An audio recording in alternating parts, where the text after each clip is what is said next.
Oh, right. This picture was the desert taken back in when I was parked down there a few years ago. I'm headed north, and we'll stop in Welcome to Butte, Montana. We went up I-15 this time,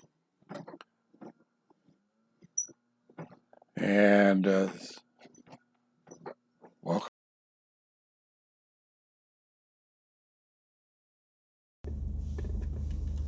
Okay, I'm going to be doing a little drive around town here.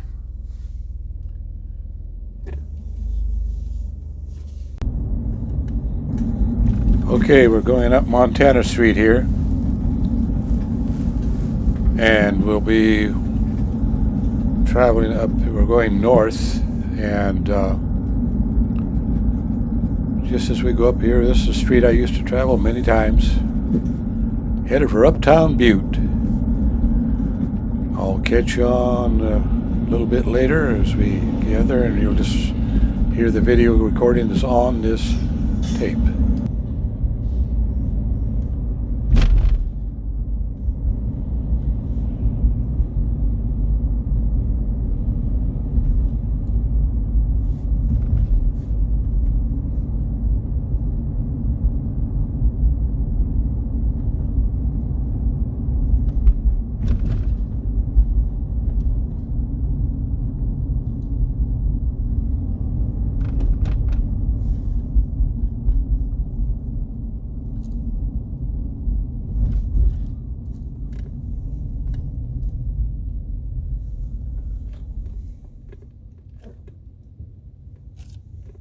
As we get up here, we see the old church on the left. One of the many buildings that's for sale. Used to be the First Baptist Church. That's the one that gave me my first Bible that Maud Setzer gave to me. She got it from the First Baptist Church here in Butte, Montana. We're on Broadway Street now. As we come up here, we see on the left is the courthouse.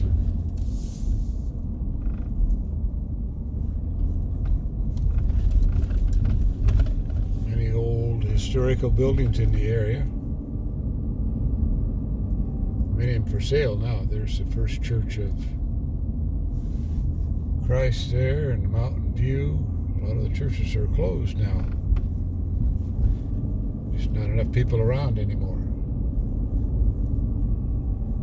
As we come up in here, you'll see part of the old buildings that some are being restored.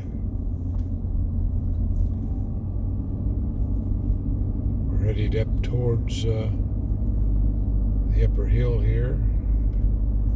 Up around here in the corner is a little store that'll be coming up on the left that I can remember going to when I was 7, 8 years old, maybe a little more than that. Boardman in Montana.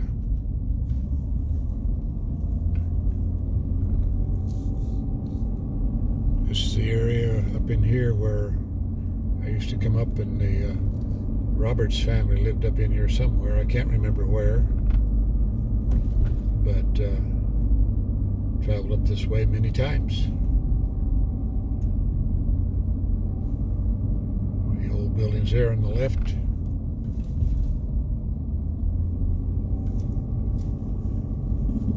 This is called the Walkerville area we're in now. It's up above the main town of Butte. This is a little sub-town, I guess. It's Walkerville. It's not actually Butte.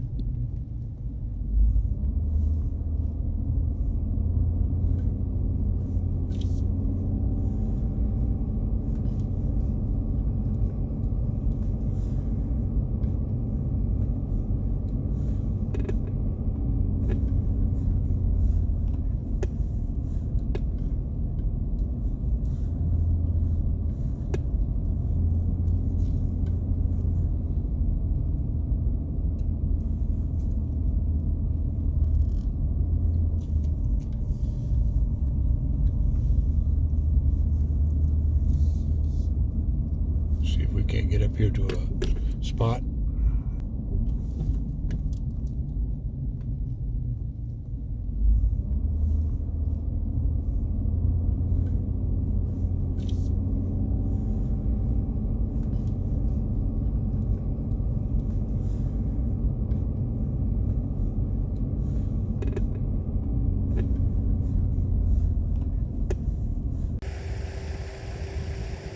Okay, this is up on the hill.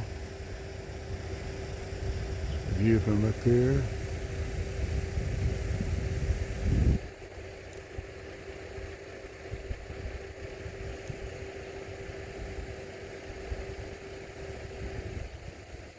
Quite pretty today.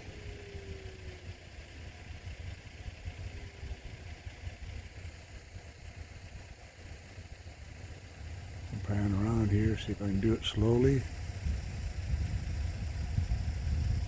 Okay, Big M.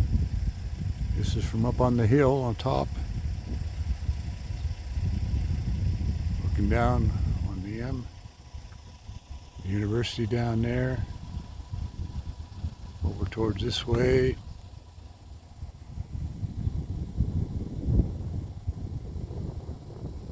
Up there are the highlands.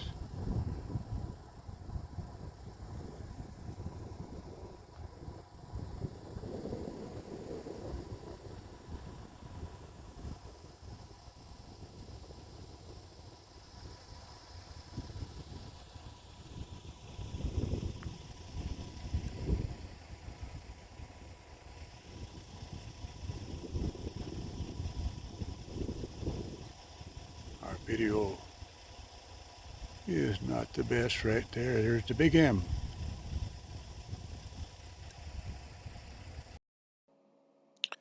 Okay, here we go. Now we are ended. I'm just going to end and sign off for today. Let's go to the famous Berkeley Pit. I worked in this pit in the 1961. So enjoy their little presentation. Talk to you later.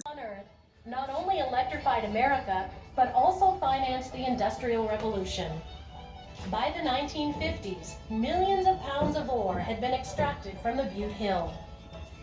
By then, however, the Anaconda Company determined that conventional mining techniques were no longer a cost-effective way of extracting ore. The richest veins of ore were located in the area where the Berkeley Pit now sits. Plans to enlarge the open pit along Butte's east side surfaced in 1952. That decision would affect several historic neighborhoods, including Meaderville, McQueen, and Dublin Gulch. They were all swallowed up by mining expansion. And while painful, most folks realized that Butte's economic stability relied on mining. It was a simple fact. If the pit did not produce, it would cost every miner's family their livelihood.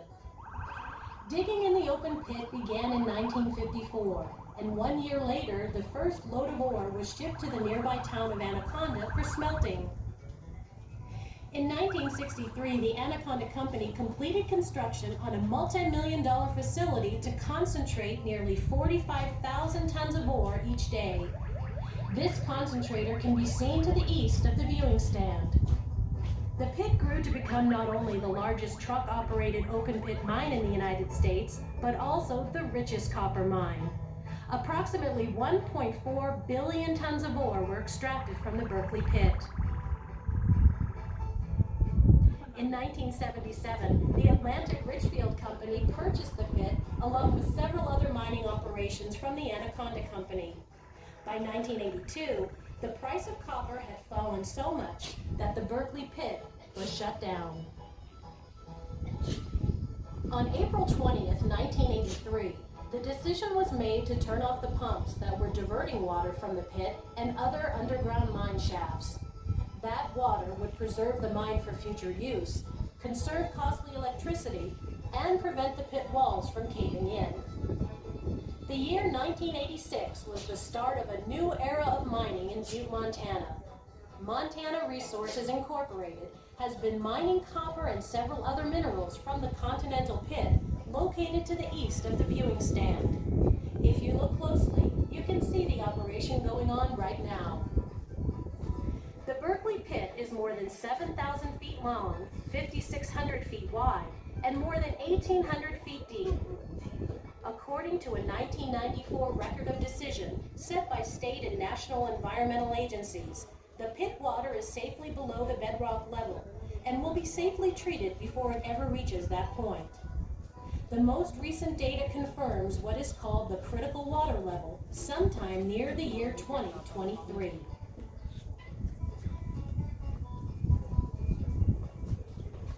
It's hard to imagine, but Butte's mining workforce was able to weather yet another storm at the beginning of the 21st century. A sudden spike in energy prices and low copper prices on the world market forced a mine closure from the year 2000 to 2003. Okay, here we are back down at my motorhome, and it's parked at my nephew's place.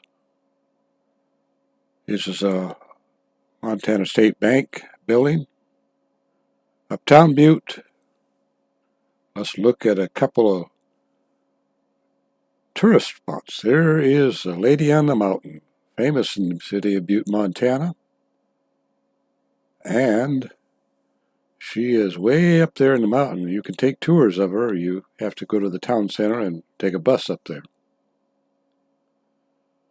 And John's Pork Chop Sandwich. If you're ever in Butte, Montana, stop on West Mercury Street and have a John's Pork Chop Sandwich at the old place. Plenty of room to park on the street. Talk to you later. Bye.